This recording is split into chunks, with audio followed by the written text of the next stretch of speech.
Boa tarde, meu povo. Olha só aqui, eu vou refletir de novo aqui sobre a palavra do Senhor. Esse Senhor, né, de amor, esse Senhor aqui, putz, de misericórdia, de perdão infinito, né, assim que os crentes falam, que o Deus da Bíblia é. Engraçado que os crentes dessa mitologia, eles gostam, né, de abrir a boca deles assim, com aquele bafo meio de ovelha, né, e falarem assim, né, mas vocês não querem comparar o Deus de outras religiões com o meu Deus, porque os deuses de outras religiões, credo, eles aceitavam até sacrifícios humanos. Que Deus cruel é esse que pode, né, aceitar sacrifícios humanos? O meu Deus, não. Ai, o meu Deus é maravilhoso. Ele jamais aceitaria sacrifício humano. O meu Deus é um Deus de amor, não é isso?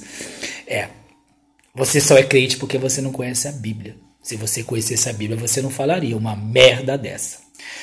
A gente pode, segundo eles, toda a Bíblia, toda a Bíblia, não é só um versículo.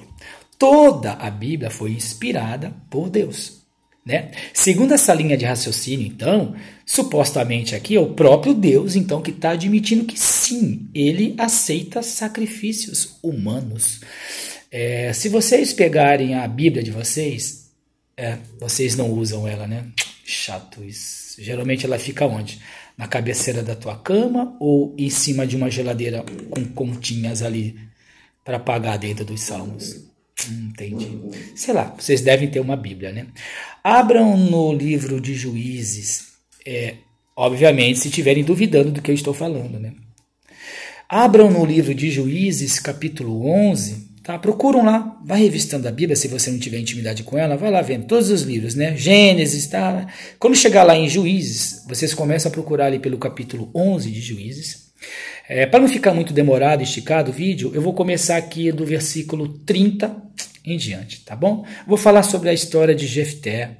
Jefté é um cara que sacrificou a sua própria filha a esse Deus que vocês falam que não aceitam sacrifício. E Deus curtiu a parada, hein? Porque em nenhum momento foi lá e disse, não, você não pode fazer isso, porque eu não aceito sacrifício humano. Não, ficou na dele, ainda ajudou o propósito. Se liga na história. Juízes 11, versículo 30. E Jefté fez um voto ao Senhor e disse, Jefté está falando com o Senhor aqui, com o próprio Senhor. Tem um diálogo aqui na parada. Então Deus não está ali, não estou sabendo do que ele está falando, do que ele está fazendo. Não, está tendo um diálogo ali. E Jefté fez um voto ao Senhor e disse, se totalmente deres os filhos de Amon na minha mão, ou seja, ele queria guerrear contra a tribo de Amon, entendeu? E ele está falando aqui, se você me ajudar a matá-los todos, eu vou fazer um sacrifício em holocausto a você. Vai ver na história como é que é. E Jefté fez um voto ao Senhor e disse, se totalmente deres os filhos de Amon na minha mão, aquilo que, saindo da porta de minha casa, me vier ao encontro, voltando eu dos filhos de Amon em paz, isso será do Senhor, e eu oferecerei em holocausto. O que Jefté está falando aqui? Quando eu voltar da guerra, a primeira coisa que sair da porta da minha casa, eu vou oferecer ao Senhor. Ele não sabia o que seria, não é verdade? Ele estava na guerra. Ele só queria matar as pessoas lá. Falou, a primeira coisa que sair ali da minha porta, eu vou oferecer ao Senhor em holocausto. Então guardem bem essa palavra, para depois não vir com desculpa, porque crente gosta de colocar desculpa esfarrapada em tudo, né? Guardem bem essa palavra. Fiz até questão de pesquisar. Holocausto, né? Vai aí no teu... Não tem internet? Só usa a internet para ver a porra de TikTok, caralho. Se informa. Holocausto. Sacrifício praticado pelos antigos hebreus em que a vítima era inteiramente queimada. Holocausto é isso. É você pegar lá um ser humano, um bode, um tigre, sei lá, puta que eu parei. Você vai pegar aquele animal ou aquele ser humano e você vai queimar. Geralmente isso faz em cima de uma pedra, né, de uma rocha, e você sacrifica aquilo em sacrifício, porque o teu Deus de amor ajudou você a matar milhões de pessoas numa guerra. Então vamos lá. Aquilo que saindo da porta de minha casa me via ao encontro, voltando eu dos filhos de Amon em paz, isso será do Senhor, e eu oferecerei em holocausto. Assim Jefté passou os filhos de Amon a combater contra eles, e o Senhor os deu na sua mão. Ou seja, se ele fez um acordo com Deus, que ia oferecer em holocausto qualquer coisa que saísse ali, se Deus ajudasse ele a ganhar a guerra, o versículo 32 está concordando que sim. Então agora Deus aceitou o sacrifício que ele ia dar a Deus, porque aqui fala, e o Senhor os deu na sua mão, né? E os feriu com grande mortandade, foi matando geral. Deus ajudou ele aqui a matar geral. Desde Aroer, que é uma cidade, até chegar a Minite, 20 cidades, e até Abel, que era Min. Quer dizer, mais de 20 cidades aí foram totalmente eliminadas. O que tem numa cidade? Só adulto? Óbvio que não. Na cidade tem mulheres, tem crianças, tem mulheres gestantes, e esse Deus aqui ajudou este Jefté a eliminar todo mundo. E você vem falar para mim que você é contra uma pessoa que vai lá e aborta um filho, porque Deus é contra o aborto? Não é não, cara. Segundo a Bíblia, o teu Deus aqui mata geral. Até mães gestantes, crianças. Ele matou 20 cidades. O que tem numa cidade? É só adulto? Porra, presta atenção, cai na real, cara. Tá matando geral aqui. Quem tá na cidade tá morrendo. Vai dizer para mim que essas 20 cidades aqui não tinha uma mulher? Não tinha uma mulher gestante nessas 20 cidades? Não tinha uma criança aqui? Porra, por favor, né, cara? E assim morreu, foi as 20 cidades eliminadas, com a ajuda aí do Deus de amor, que vocês falam que ele é de amor, né? Vindo, pois, Jefté à sua casa, eis que a sua filha lhe saiu ao encontro com danças. E era ela a única filha dele. Ele não disse lá, aquilo que saísse da porta da minha casa, eu sacrificaria ao Senhor? Olha quem sai da casa dele, a própria filha única. Filha única. E agora, vamos dar uma pausa aqui. Vamos lá, vamos só pensar. Porque se você só ler e não pensar, cara, tu vai acreditar em qualquer merda. Segundo a Bíblia, esse Deus aqui, ele é onisciente. Ou seja, ele sabe de todas as coisas, incluindo o futuro. Onisciência quer dizer isso, saber de todas as coisas, incluindo o futuro, incluindo acontecimentos que ainda virão. Sendo Deus aqui onisciente e sabendo já antecipadamente que a primeira pessoa que ia sair da casa dele seria sua filha, se esse Deus aqui fosse contra sacrifício humano, o que Deus ia falar com ele? Já que ele tem uma intimidade com Deus, eles estão conversando aqui, ó. Ai, Senhor, me ajuda ali a matar 20 cidades ali, que eu dou em sacrifício para o Senhor. E o que o Senhor fez? Foi lá e ajudou ele. Então está tendo um relacionamento ali, está tendo uma conversa, está tendo um diálogo. Segundo a Bíblia aqui, está tendo um diálogo. Segundo a Bíblia aqui, Jefté era uma pessoa tão assim, tão presente ali com Deus, que se você for recorrer no mesmo capítulo de Juízes 11, se você for no versículo 29, está escrito o seguinte, ó, então o Espírito do Senhor veio até Jefté, ou seja, ele tinha intimidade aqui com Deus. Então não vem você falar assim para mim, mas ali o Deus não falava com Jefté. Sim, tinha um diálogo, a Bíblia fala que tinha um diálogo entre eles aqui. Né? Ou seja, se Deus aqui sendo onisciente, esse Deus se existisse de fato e fosse onisciente de fato, e se não aceitasse sacrifícios humanos, ele ia saber antecipadamente que aquela proposta ali, que Jefté estava fazendo com ele, não poderia ser válido. Porque ele ia saber que ele já ia saber antecipadamente que a primeira pessoa que ia sair da porta de Jefté seria quem? A sua própria filha. E se Deus aqui não aceitasse sacrifício humano, e já sabendo que isso ia ocorrer, o que ele ia falar então? Jefté, seguinte, não faz essa oferta para mim não, porque... E ainda é o quê? Ia alertar Jefté. Não faz essa oferta para mim, porque, infelizmente, a primeira pessoa que vai sair da tua porta ali vai ser tua própria filha. E como eu não aceito sacrifícios humanos, eu não quero que você proponha isso para mim. Não seria isso digno de um Deus, caso existisse e fosse onisciente e que não aceitasse realmente ali um sacrifício humano? Lógico que seria, mas não. Aqui Deus, pianinho, não é verdade? Quem cala o quê? Quem cala consente, não é isso? Então vamos lá, vamos voltar. Então aqui sim, Deus aceitou sim o sacrifício sim, de um ser humano, porque ele já sabia antecipadamente que quem ia sair dali da porta seria realmente quem? A filha de Jefté. Então vamos continuar aqui com essa história linda e verdadeira, né? Tudo que está na Bíblia não é verdadeiro? Então vamos lá.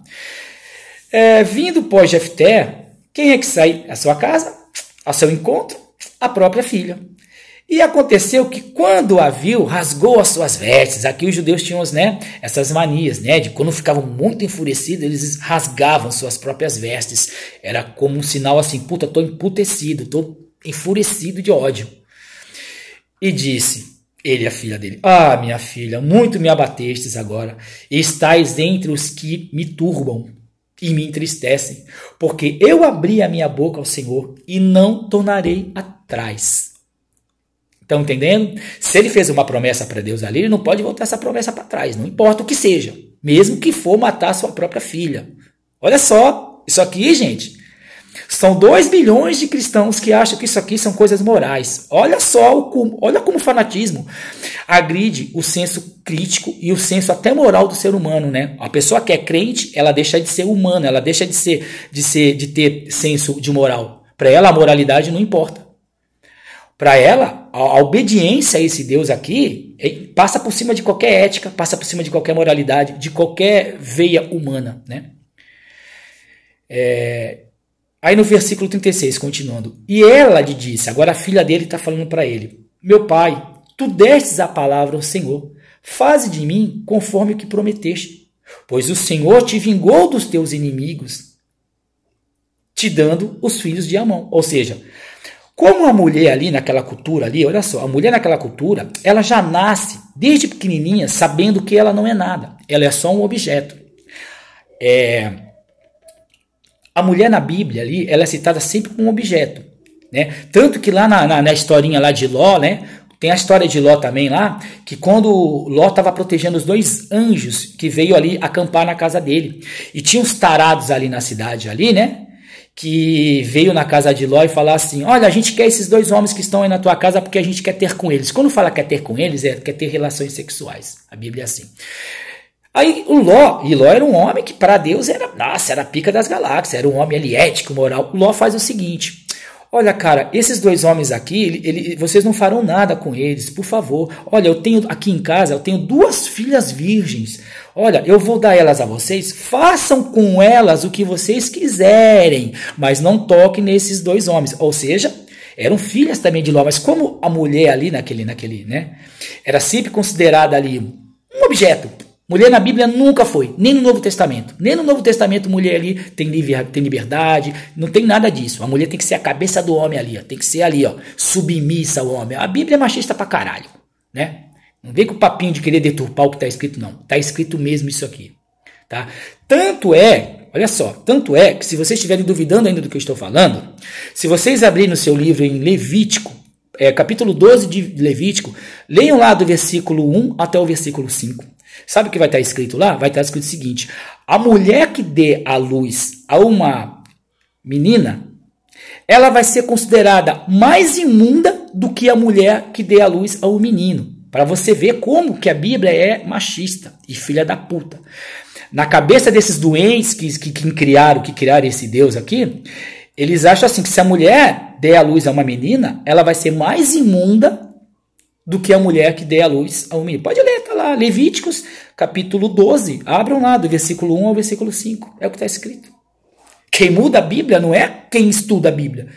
Quem muda o que está escrito na Bíblia são os hipócritas cristãos que não querem admitir que aquilo ali está escrito. Então eles começam a usar desculpas esfarrapadas como não é bem assim, aquilo ali é só uma simbologia. Se é simbologia, então é simbologia também a morte lá do cara que ressuscitou? Ou agora você vem falar que um cara que ressuscita não é simbologia, agora aconteceu de ver. Ah, então peraí, quando fala lá que o cara morreu, ressuscitou, não é simbologia. Aconteceu de fato. Mas quando diz aqui que Deus mata, assassina geral, agora é simbologia? Ah, porra, cara, é muita hipocrisia de vocês, né, cara? Continuando aqui. Então aqui, né, discorrendo o versículo 36, a própria menina já foi criada naquele esquema, mas você é objeto, tá? Então tá bom, pai, faz comigo o que quiser. Disse mais ela para seu pai, né? Conceda-me pelo menos, papai, deixa-me por 2 meses que eu desça pelos montes e chore a minha virgindade, eu e as minhas companheiras. Por que ela está falando que ela vai chorar a virgindade dela? Porque ela vai ser sacrificada em holocausto, ou seja, ela vai ser morta e queimada. Então, ela vai morrer virgem. Então ela vai chorar o quê? A virgindade dela, porque ela não vai ser, nunca ela vai poder conhecer um homem, ter família, ela nunca vai poder ter filhos, ela nunca vai poder constituir uma família. E depois você vem falar para mim que esse Deus é o Deus da família. Tá de brincadeira comigo. E disse ela, né? Deixa eu ir por 2 meses então, né? Com minhas companheiras, e chorou a sua virgindade pelos montes. E sucedeu, versículo 39, continuando, e sucedeu que, ao fim de 2 meses, tornou ela para seu pai, o qual cumpriu nela o seu voto que tinha feito. Qual era o voto que tinha feito? Da primeira pessoa que saísse da porta da casa dele como holocausto. E holocausto é o quê? O que é holocausto mesmo que eu falei? Vamos lembrar o que é holocausto? Sacrifício praticado pelos antigos hebreus em que a vítima era inteiramente queimada. Então, quando fala aqui no versículo 39, e sucedeu, ou seja, e aconteceu, ou seja, e ocorreu, ao fim de 2 meses, tornou ela para seu pai, o qual cumpriu nela o seu voto que tinha feito. E ela não conheceu o homem. E daí veio o costume de Israel. Qual era esse costume de Israel? As filhas de Israel iam de ano em ano, aonde a menina foi lá sacrificada, queimada, viva, né? E elas iam se lamentar. Então essas meninas de Israel, né? Elas ficavam 4 dias ali, uma vez por ano, elas ficavam 4 dias ali se lamentando, naquele espaço, naquela rocha, naquela pedra ali onde a filha de Jefté ela foi queimada viva. Muitos filhos da puta, e não tem como não chamar desse nome, é filho da puta assim. Uma pessoa desonesta, ela é filha da puta. Muitos filhos da puta tentam fazer disso aqui o seguinte: não, Hélio, não é bem assim. Tu tem que entender que quando Jefté falou que a primeira coisa que saísse da casa dele, ele ia dar para o Senhor, não era em holocausto. Estava ali se tratando de virgindade. Ele só queria dar a sua filha. Olha só como eles são falaciosos. Jefté só queria dar a sua filha a Deus, como assim, não matar ela, mas deixar ela virgem para sempre, né? Tipo assim, ó Deus, se você me ajudar lá com a morte lá, eu vou fazer com que minha filha seja ao Senhor, tipo, ela vai continuar virgem até morrer. Mentira, isso é mentira, porque o próprio versículo afirma que Jefté não sabia o que ia sair da porta dele.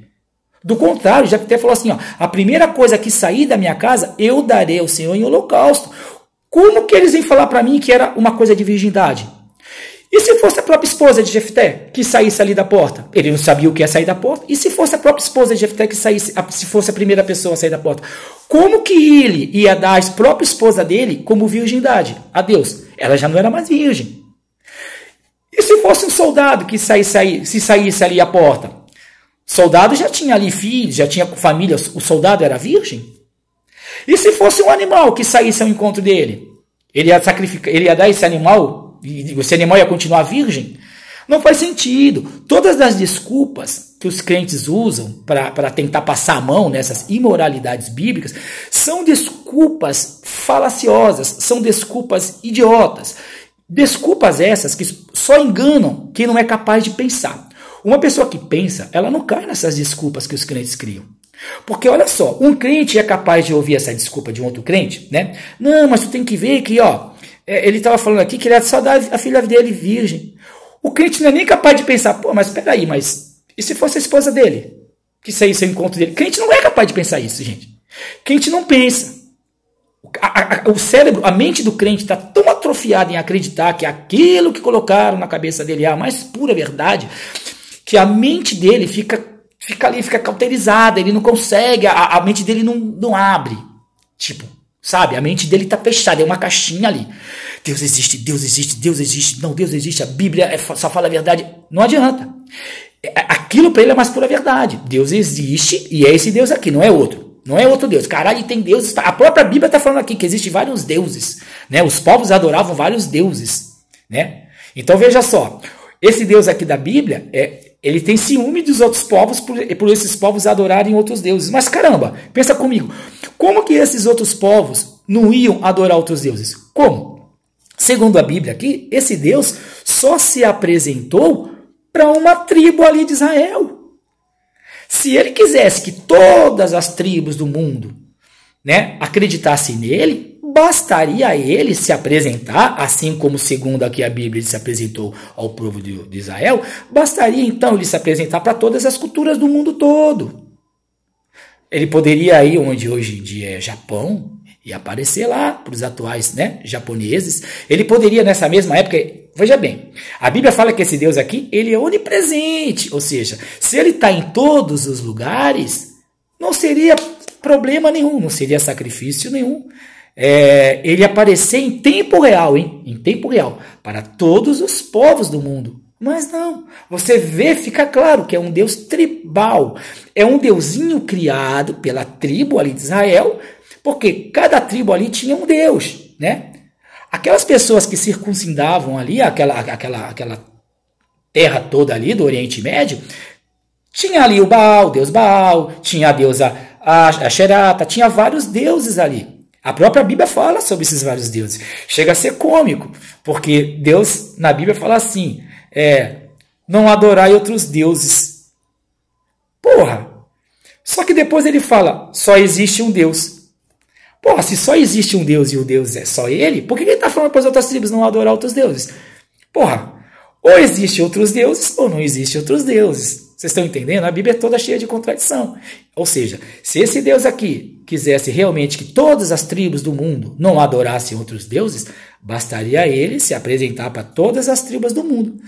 Agora, se você, crente, vier com mais uma desculpa de merda sua, falando assim, Deus não pode fazer isso, aí é problema seu. Agora é você que está falando para mim que o teu Deus não é onipotente porra nenhuma. Porque tem coisas que ele não pode fazer. Se decida aí, caralho. Ou Deus é onipotente e pode fazer tudo, inclusive aparecer para todas as culturas do mundo em tempo real, ou ele não pode fazer isso, e nesse caso ele não é onipotente.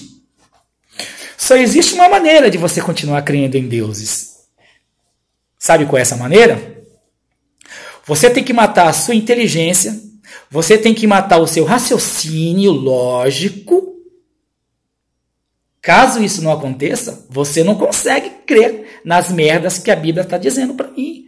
A Bíblia está falando para mim que esse Deus aqui adora sacrifícios humanos. Ele não se impõe. E é engraçado que é um Deus que chega a se comunicar para as pessoas, né? Pensa bem nisso. É um Deus que chega a se comunicar com as pessoas, falando até o que elas devem comer ou não. É um Deus que chega a se comunicar com as pessoas, falando que para elas matarem qualquer pessoa que trabalha aos sábados. Mas esse mesmo Deus não poderia falar para lá, para o Jefté, pô, cara, não faça isso não. Porque como eu já sou onisciente e sei de tudo, inclusive o futuro, eu sei que a primeira pessoa que vai sair da tua casa vai ser a tua filha. E como eu não aceito sacrifícios humanos, eu não quero que você proponha isso para mim, tá ok? Mas não, há um silêncio aqui ensurdecedor. Deus compactua com tudo ali que Jefté está falando. Tanto é que depois que Jefté fala isso para ele, o que Deus faz aqui segundo a Bíblia? Vai lá e ainda ajuda Jefté a matar 20 cidades ali, ó, crianças de colo, crianças de peito, mulheres grávidas, velhas. Matou geral. Está escrito. Por que você é idiota ao ponto de acreditar naquela parte da Bíblia assim, ó? Deus amou tanto o mundo que deu seu próprio e único filho por nós. Deu o caralho.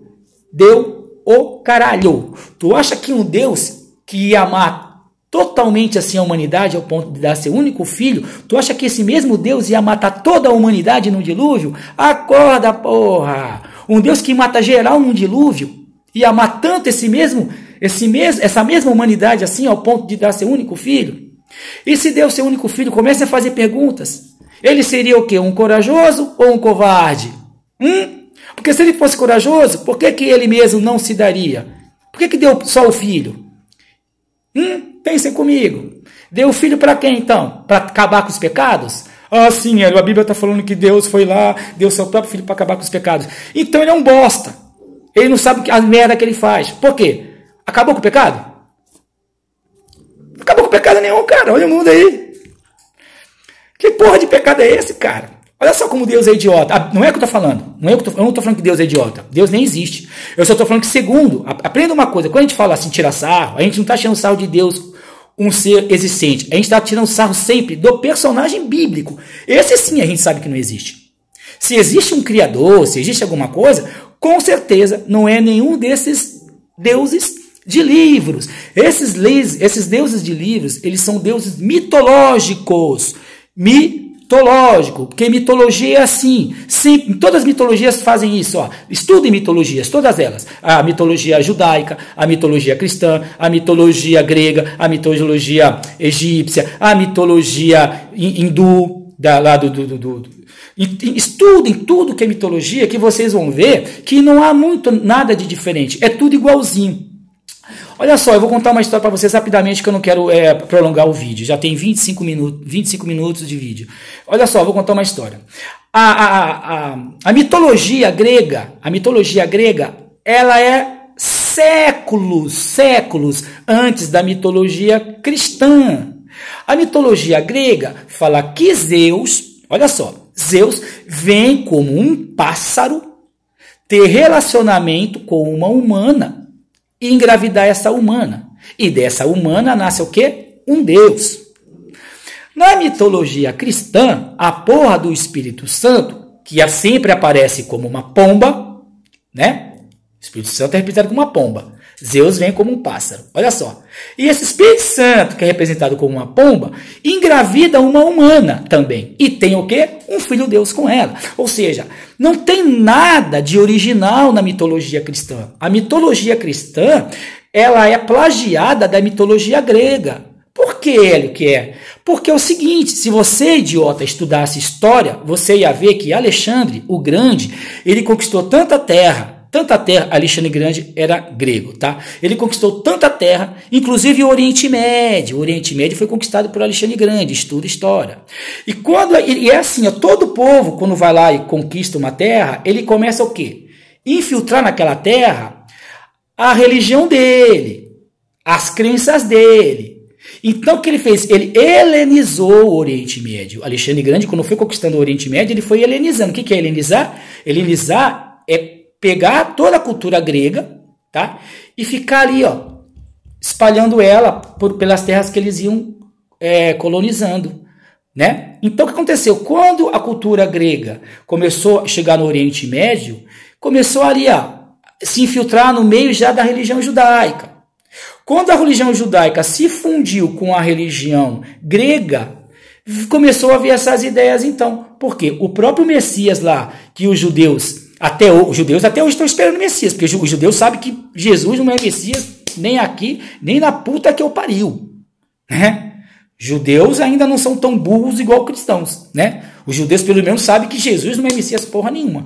Porque a própria Bíblia fala que o Messias lá, o Messias do Antigo Testamento, ele teria que ser da descendente de Davi. E Jesus não é da descendência de Davi, então ele não pode ser o Messias. Por que não é da descendência de Davi, Hélio? Maria é da descendência de Davi? Não. Ele não é filho da Maria com a porra do Espírito Santo? O Espírito Santo é da descendência de Davi? Não. Então Jesus não é da descendência de Davi. Acorda um caralho pra vida, meu. Tá tudo na Bíblia. A Bíblia mesmo tá falando tudo isso que eu tô falando. Não é eu que tô inventando. Leiam a porra da Bíblia, tá? Leiam a porra da Bíblia. Não é eu que estou falando, é a própria Bíblia que está falando. Então Jesus não é o Messias lá que o povo judeu esperava. Até porque o Messias, ele ia vir, olha bem, o Messias está lá, está no Velho Testamento. O Messias, ele ia vir, ele ia reunir todas as 12 tribos ali de Israel, né? E não ia mais haver guerra no mundo. E todas as tribos iriam adorar um único Deus. Isso aconteceu com Jesus? Não. A própria Bíblia fala que Jesus veio, morreu, ressuscitou, foi para a casa do caralho, já tem mais de 2000 anos, falou lá que voltava naquela geração, já tem 2000 anos que ele falou que voltava naquela geração, Essa geração nunca chega, já passou 2000 anos, nunca vem. E ele reuniu as 12 tribos? Não, as 12 tribos nunca se reuniram de novo. Acabou com a guerra no mundo? Não, piorou. Depois do cristianismo, as guerras religiosas só pioraram. É cristão matando judeu, é judeu matando cristão, é muçulmano matando judeu e cristão, é cristão matando muçulmano e judeu. Só fudeu mais ainda com as guerras. Ou seja, religião nunca trouxe paz. Religião nunca vai trazer paz, porque ela nunca foi criada para paz. Tchau.